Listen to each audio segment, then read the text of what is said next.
Here I have a Volkswagen Sirocco 60 plate. I'm going to service. As you can see, I've got it up in the air. I've taken off the under tray.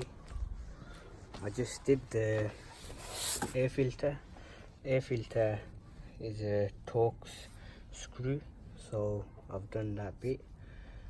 What I usually like to do is loosen the oil filter cap, because it always is in a stupid place. This one you cannot get something straight along here. You would have to use one of these. It's fairly basic. I'll just get underneath the car and show you what you have to do. Once you take the under tray off, I will show you where to locate the sump plug. Cool. If you come back, you will see here is the,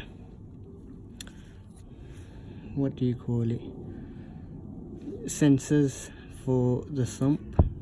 If your oil was low, it would send a signal through here to your dashboard letting you know. Right next to it is the sump plug. Once I start removing this, I will tell you the size that's needed to loosen this.